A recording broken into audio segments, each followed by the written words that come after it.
Hello and welcome. We're about to tackle a giant of history. For more than 600 years, one empire spanned 3 continents, and it completely shaped the world as we know it.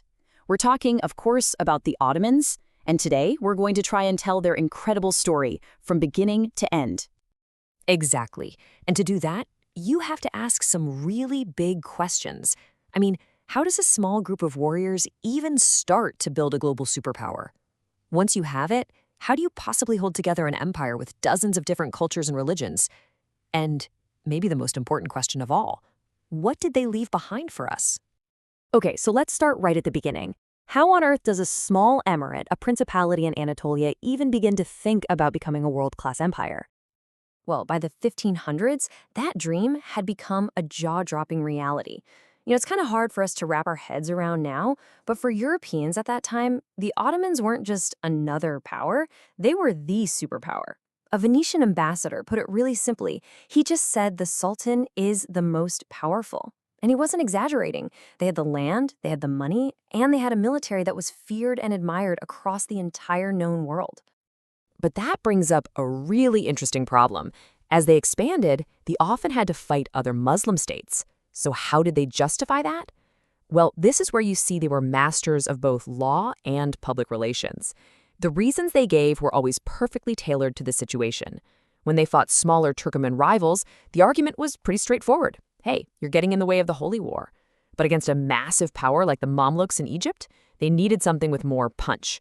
So the Sultan got a fatwa, that's a formal religious ruling, that accused the Mamluks of oppressing other Muslims and of siding with the Ottomans' greatest enemy, the Safavids. It was an absolute political masterstroke. So they built this huge, multi-ethnic, multi-religious empire. But how in the world did they actually manage the thing day to day? With a really smart and surprisingly flexible system. So way out on the dangerous frontiers, it was the military governors, the Beylerbais, who were in charge. But back in the safe core provinces, it was usually the local judge, or Qadi, who was the real face of the Sultan's power. The true story, though, is this constant push and pull. Istanbul, a capital, would send out a blizzard of new orders, but the local officials were masters of dragging their feet, or misunderstanding things, or sometimes just flat out ignoring the commands they didn't like. It was a never-ending negotiation for power. And speaking of local power, the historical sources are always talking about these really influential local figures called the Ayan. Who were these people? The Ayan. You can think of them as the ultimate middlemen. These were the powerful local families who were the essential link between the capital and the people. And whenever the Sultan's direct control started to weaken in a region, the Ayan were the ones who stepped in to fill that power vacuum. They'd raise their own private armies, they'd collect the taxes. They were effectively running the show on the ground. They weren't just local big shots. In many places, they were the glue holding the entire province together. Okay, that makes sense for the politics of it all. But what about the people? What was daily life really like for an average person living in this massive empire? It was just unbelievably diverse. You're looking at a picture of Beirut from the late 19th century.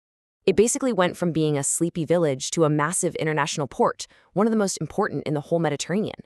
And that was just one city. From the bustling markets of Aleppo to the busy docks of Salonika and the packed streets of Cairo, the empire was this incredible mosaic of vibrant cosmopolitan life. And you can't really talk about Ottoman daily life without talking about coffee houses, can you? How did they become such a huge part of the culture? Oh, it's such a great story. Coffee made this incredible trip all the way from Yemen, up through the Arab world, and finally to Istanbul. And by the mid-1500s, the city was absolutely obsessed. Coffee houses popped up everywhere, and they became these new social hubs. But they were also places where people gossiped about politics, and that made the sultans really, really nervous. In fact, Sultan Murad IV actually tried to ban them completely in 1633.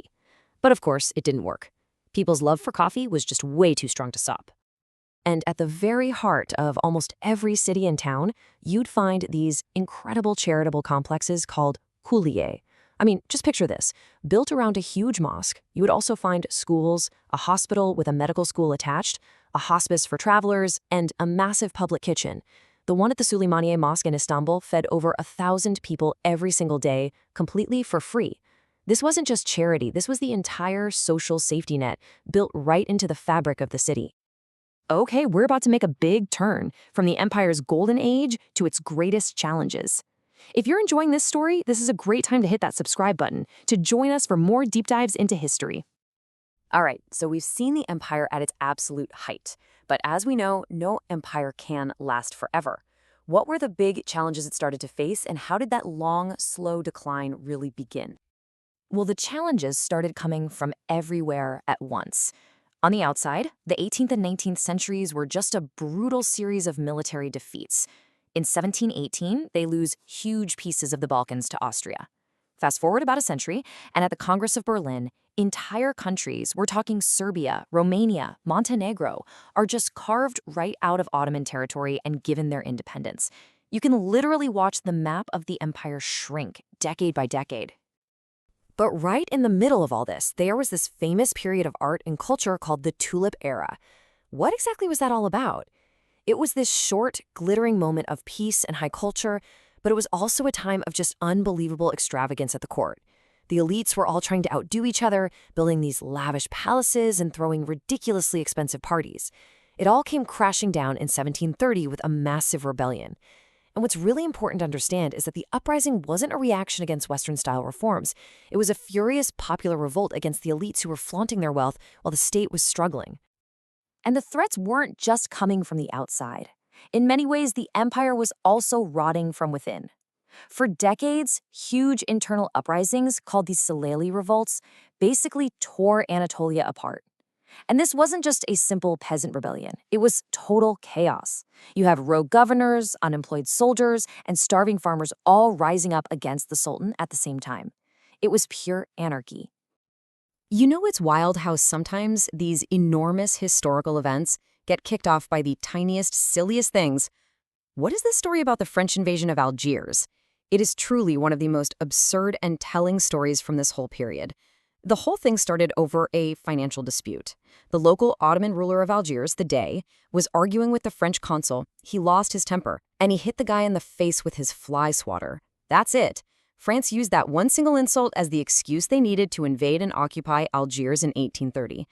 I mean, just think about that. A fly swatter literally redrew the map of North Africa. So after 600 years, the empire is gone. But what's left? What is its legacy for us today? Well, its legacy is so much bigger than just conquest and decline. The empire was this huge crossroads for culture and for science. I mean, just take the story of Ali Kuchu. He was this brilliant astronomer and mathematician from Central Asia who was personally invited to Istanbul by Sultan Mehmed the Conqueror. His work completely revolutionized Ottoman science and it influenced scholars for generations. That kind of exchange of knowledge was a huge part of the empire's story. So what was the final nail in the coffin? What was the one force that a 600-year-old empire just couldn't handle? To put it in one word, nationalism. And the spark that lit that whole fire was the Greek War of Independence back in the 1820s. It was the moment someone opened Pandora's box. For the very first time, a part of the empire successfully broke away to form its own independent nation-state. And that created the blueprint. Suddenly, every other ethnic group in the Balkans looked at that and said, hey, it's possible. And the entire imperial structure just began to fall apart. We've covered a tremendous amount of history today. If you enjoyed this journey and want to see more complex stories broken down like this, please take a quick second to subscribe. It really does help us keep making these explainers. So, we'll leave you with this final question to think about. The Ottoman Empire might be gone from the map, but its influence is absolutely everywhere. In the modern borders, the political conflicts, the food, and the cultures of dozens of countries. How does the memory of this shared and very complex past continue to shape our world? It's a legacy that we are all still living with today.